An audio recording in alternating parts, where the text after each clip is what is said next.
Good morning, everyone. This is Sujata representing Riches Multi Services Company. So today's webinar will be conducted by Ms. Poonam Sharma ma'am, a qualified lawyer and a company secretary with almost of a decade experience in dealing with corporate matters. Her aim was to provide and create a platform where corporates can be served with one-stop solution for all business legal issues. She is a thorough professional with immense knowledge, expertise, and exposures. She has been associated from quite some time with organizations of repute. The major areas of services are obtaining various licenses, certificates, and approvals from several regulatory authorities like FSI, MSME, Shop and Establishment Act, Drug License, PAN, Import-Export License, etc. Incorporation of a company, LLP, firm, trust, society, legal due diligence, preparing and closing transaction documents, preparing ESOP process documentation, compliance management services, corporate law matters, corporate restructuring, initial public offering, SEBI matters, taxation matters, corporate advisory, project analysis, drafting of all types of commercial agreements, MOUs, shareholders agreements, share subscription agreements, lease deed, etc. So as you know, our company deals basically with an investment consultancy, financial and legal advisory, and all types of insurance, online and offline education program, academic teaching, astrology, consultancy, beauty and grooming company. For more details, you can log into our website, that is www.richespartyservices.com. For further details, you can also contact to our following numbers, that is 9919979786 and 9650240044. Now I will request Poonam ma'am to take over and commence with the presentation. Thank you so much. Thanks, Sujata. I appreciate the warm and wonderful introduction you gave. Hello, everyone. Thanks for joining today's webinar. Today, we will discuss on incorporation of company. Its type, suitability, form, structure of company you are looking forward for as per your business requirements. Now, without delay, we will start up with the presentation. So in the very first slide, you can see that it talks about incorporation of company. So now we will understand first why is incorporation of a company is important. It helps to generate capital. When a company is incorporated, it is considered more reliable. Hence, it shall be easy to obtain capital. Second point, which is important to register a company is, which I will call a very good and huge benefit, is separate legal entity. The hallmarks of this concept are the company can buy, sell, and own property in its own name. It doesn't have to buy property or sell property or own a property under its directors or any authorized signatory's name. It can very much eligible to hold its property in its own name. The second point is the company can sue and be sued in its own name. So the threat of being personal obligation, or I would say defend against threat of personal litigation, eliminates here. The third important point is limited liability.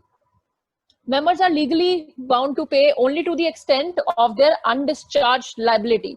In case of a company limited by shares, it is limited to the amount unpaid on their shares. So apart from paying their liability on shares, they are not liable to pay, or their property is not at stake if you register a company or you incorporate a company.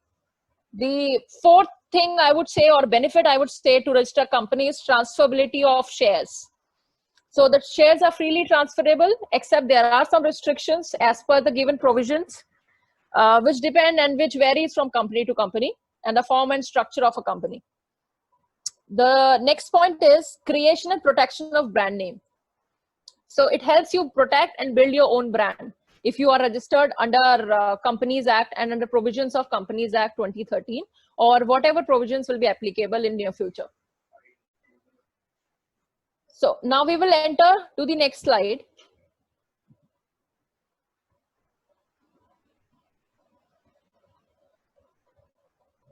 This is types of companies.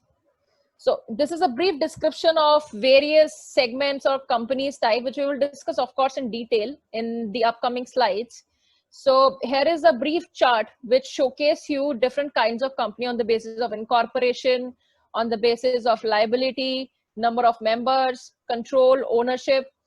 So on the basis of incorporation, you see there are three different companies: chartered companies, statutory companies, registered companies. On the basis of liability, we have limited and unlimited liability companies. And on the basis of number, it is private, public, one-person company. On the basis of control, we have holding and subsidiary company or associate company. On the basis of ownership, we have government, non-government companies. So the companies are basically classified on various segments based on their liability, number of member, control, and ownership. So now we will look forward to the next slide.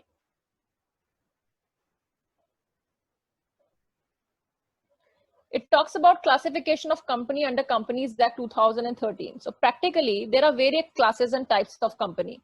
The common form of companies are as follows. I will name these companies first, and then we will discuss in detail as in what all these companies talks about, what are their rights and liabilities, what are their obligations, what are the form, what are the benefits, everything we will discuss in detail so that you can analyze and make up your mind which form is good for you, which structure is good for you, and you can accordingly decide in which kind of segment you want to register your company. So the number one is one-person company. So this is actually a gift given by Companies Act 2013. And under this, there are a lot of details which we will discuss in detail under the further slides. The second is private company. Third one is public company. Fourth is dormant company. Fifth, we have small company.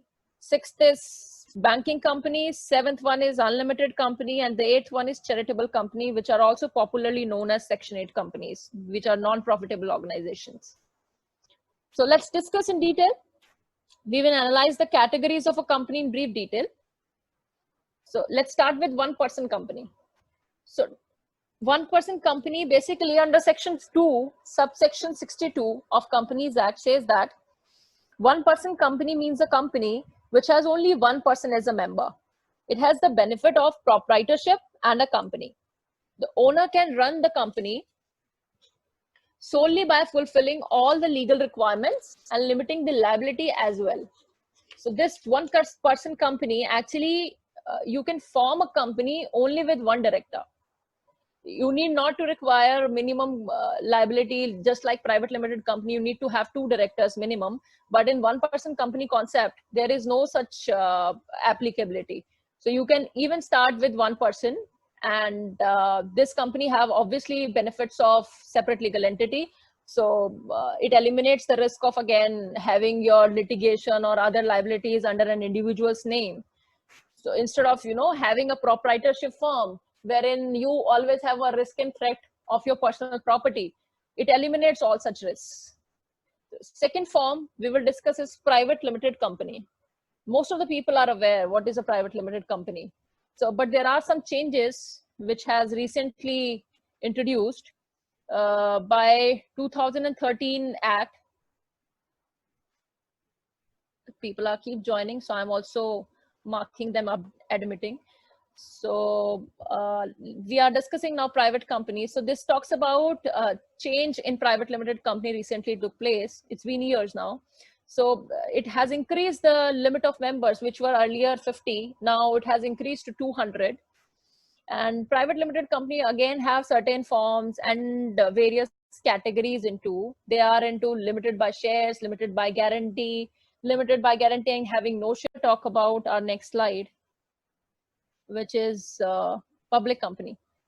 So public company again is a very known term to all of us.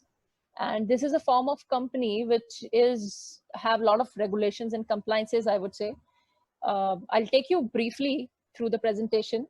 Public company is not a private company, first of all, which should have a minimum share capital of 5 lakh rupees or such higher paid up capital as may be prescribed. So as of now, this is 5 lakh rupees. It also includes company who is a subsidiary of public company. So not being a private company shall be deemed to public company for being a purpose of this act. So public company also limited by shares, limited by guarantee, who are having share capital and who doesn't have share capital.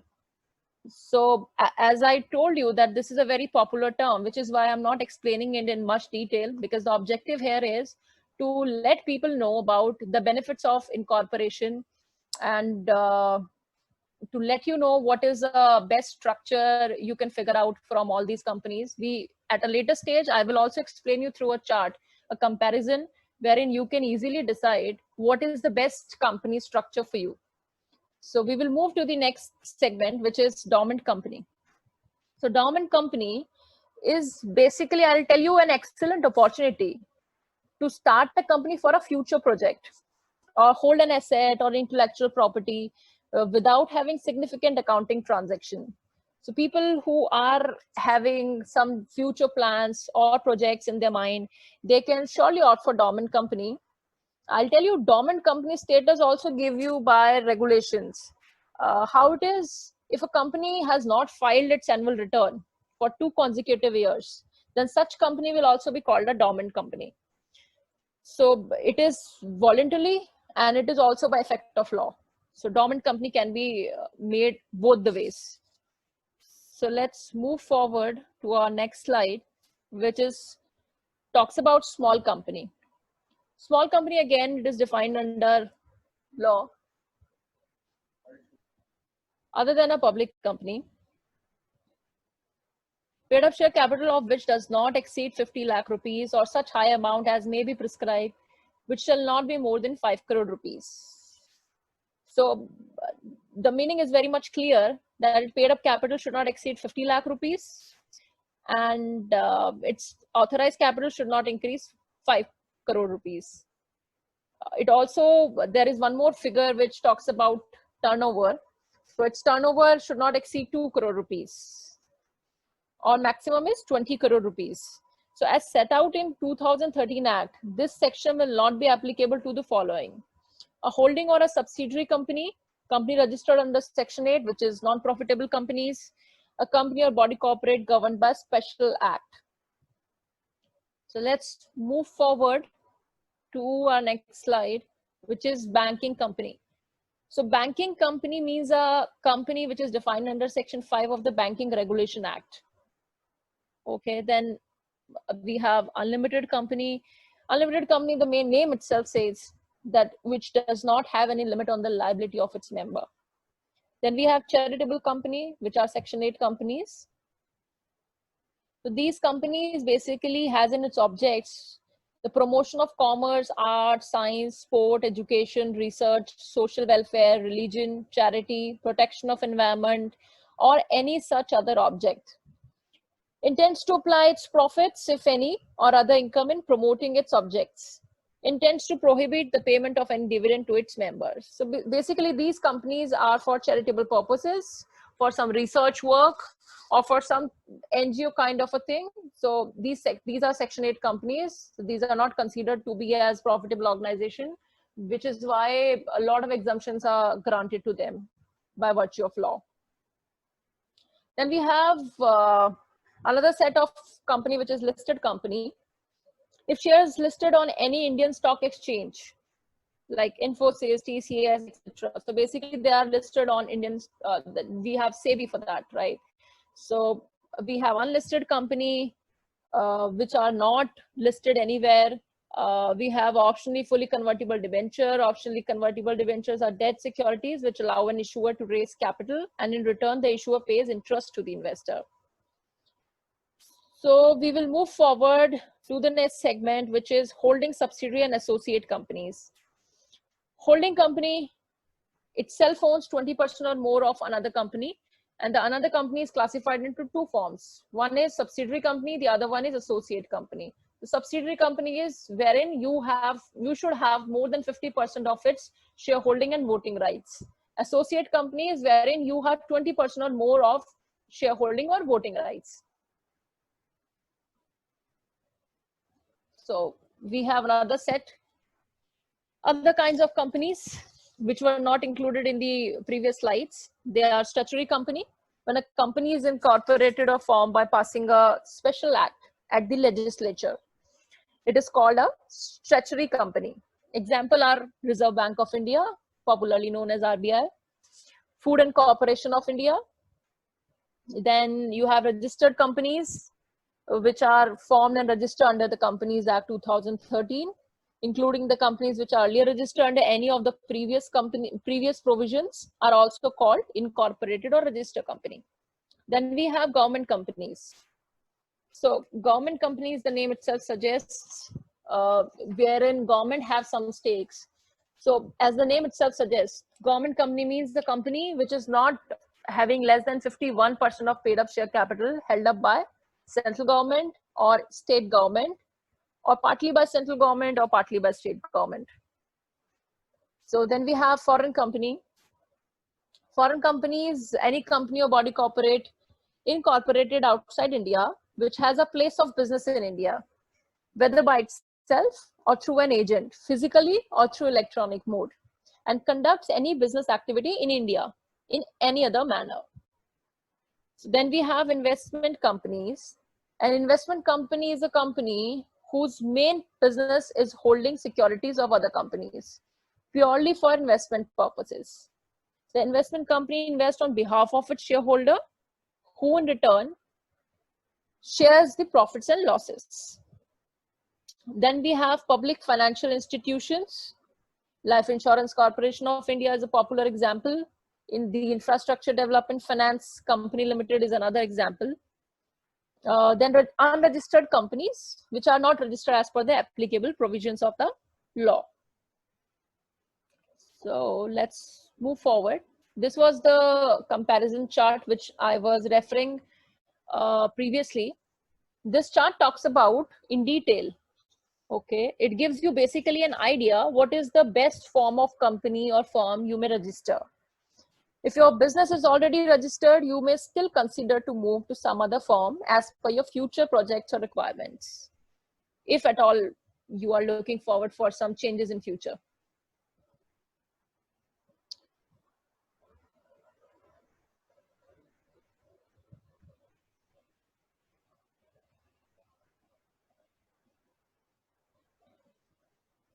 So this is the chart. So the icons, the headings, I'll take you through first. These are features. OPC is referred here as one-person company. Then we have private limited company. Then we have LLP. We have sole proprietorship, partnership firm. So these are basically the commonly used company structures we have captured here to help you analyze which is the best option available for you. I'll start with legality. So in terms of legality, OPC also have separate legal entity status. Then you have private limited company. Private limited company also have the same separate legal entity status. So it means that the identity of an individual director, partner, or maybe an individual proprietor, everybody's identity is different from its company. So existence of company matters here. Under sole proprietorship, if you see, I have written not a separate legal entity. So sole proprietorship is individual. It is not a, I think my voice is not clear. I'm getting a message.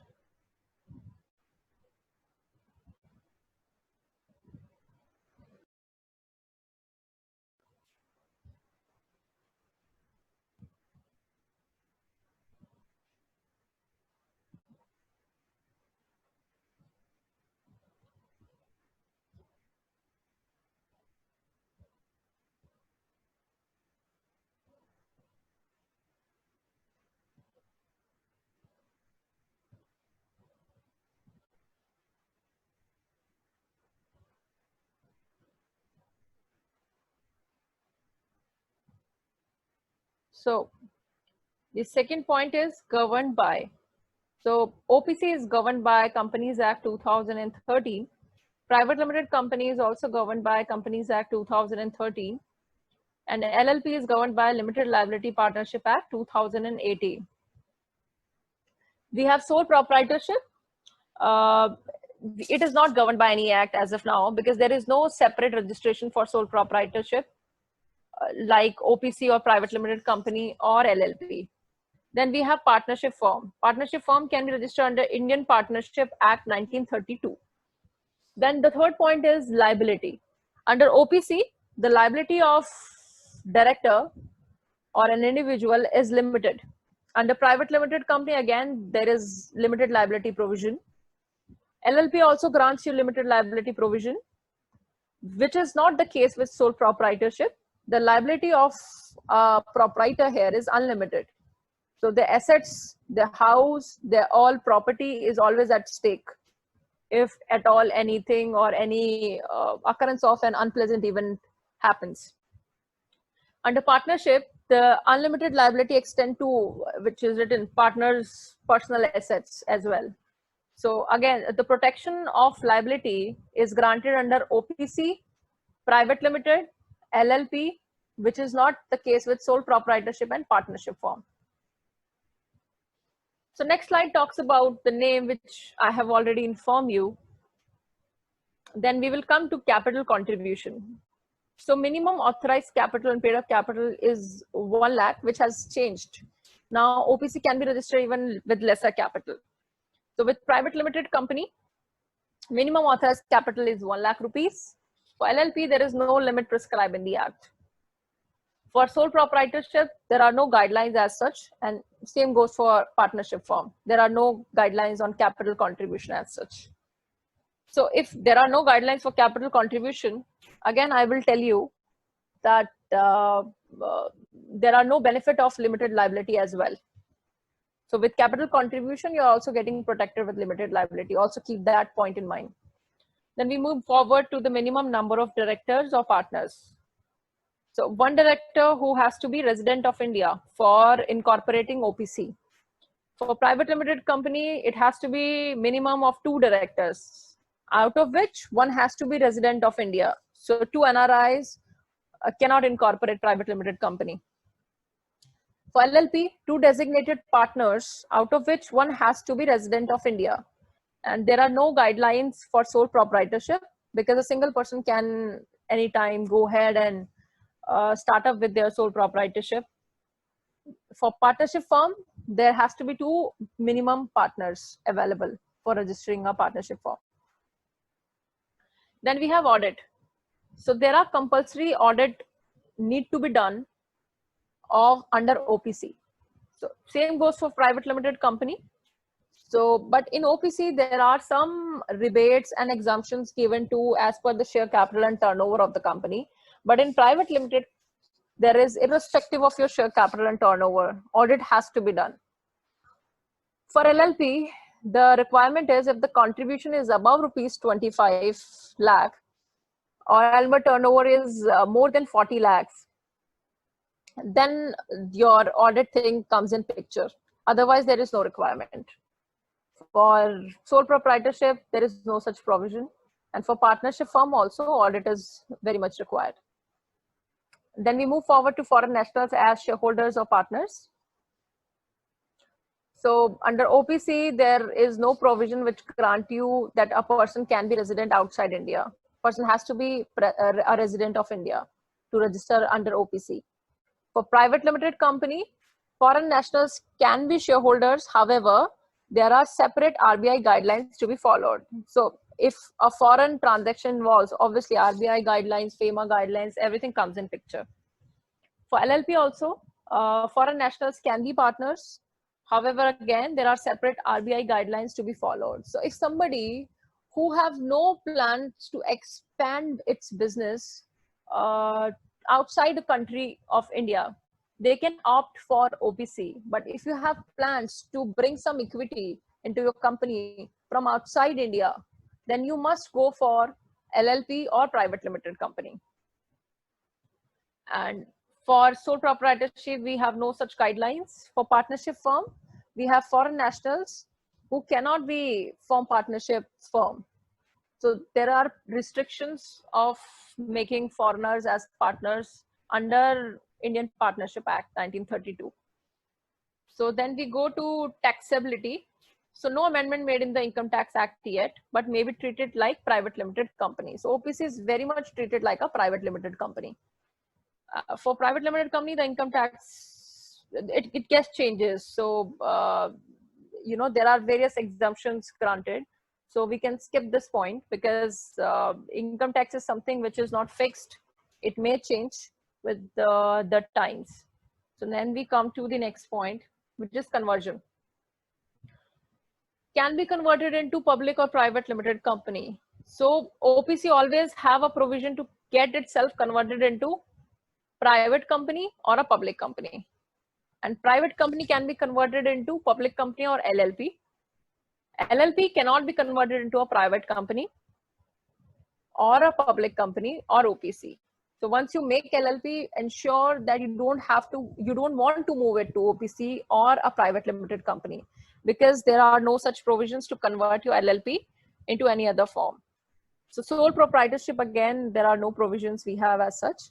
For partnership can be converted to private limited company, but then you have to form a separate legal entity again. The whole procedure is repeated, just like forming a new company. So then dissolution, there is not prescribed to follow the same for private limited company. So OPC is again the procedures for private limited company, same procedure applies to OPC.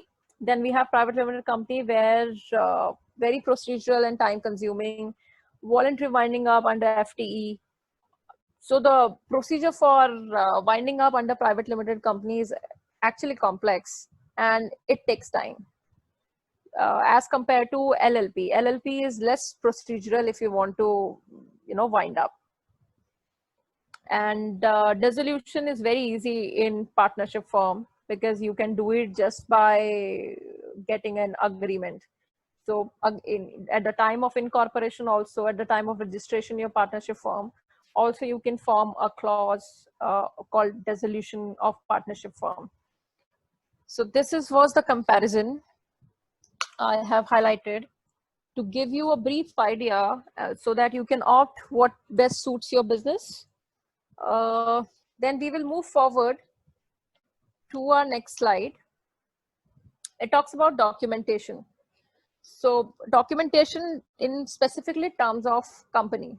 Okay, so company basically have two important documents, which are Memorandum of Association and Article of Association, popularly known as MOA and AOA. Then we have next slide, which talks about Memorandum of Association. So Memorandum of Association mainly a document which defines the objective of the company, that why it is established, what is the ground of business, what they are going to do. It basically lays down the condition upon which alone the company is allowed to be formed. This is also known as Charter of the Constitution of the company. It defines the scopes of its activities and also states that anything beyond it is unauthorized and illegal. So which is not written in your memorandum. You define one business and you do not define the second one, then you cannot do the second one. So you have to define in your memorandum. All these points you need to kept in mind while registering your company, and you should thought through well in advance, then maybe amending it later. So it can be amended at a later stage when you have expansion plan or something. But if you are already planning maybe in 6 months or 7 months a new activity, then you should always incorporate it in the beginning. The Memorandum of Association must be printed, divided in paragraphs. All these are technical points which must be analyzed while preparing it. So I'll take you briefly through the contents of MOA. Name of the company there, a registered office has to be there, object of the company has to be defined properly, liability of the members needs to be defined, details of the capital of the company, subscription or association clause is also content of MOA. We will move forward to our next slide, which talks about Article of Association. Article of Association, basically it is an internal document. It is mostly used by internal management of the company.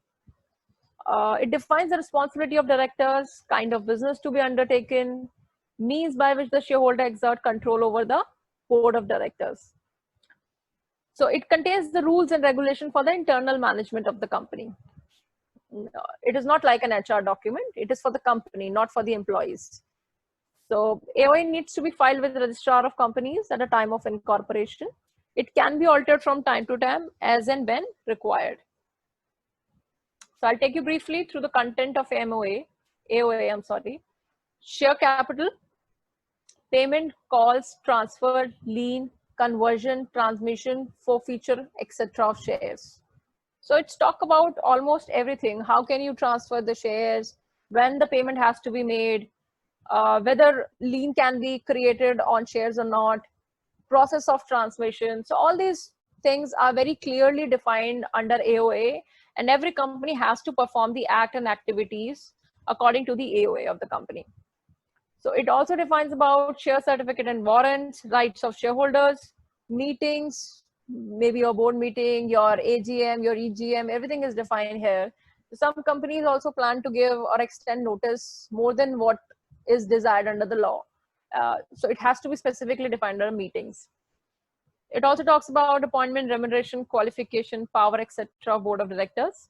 It again talks about accounts and audit, payment of dividends, winding up, indemnity. Now, lastly, we talk about who can be a member. So, and minor can also be a member of a company as per some limitations are defined under the Act, depending upon the structure you choose. Then company can be a member, trust can be a member, partnership firm can be a member, society can be a member, and also a non-resident to be a member, but again, with some restrictions given under the law. So these are all about incorporation and procedure and other things. Now you need to pick up the right company structure for your business. Picking the right company structure for your business is as important as any other business related activity. So the right business structure will allow your enterprise to operate efficiently and make your required business targets.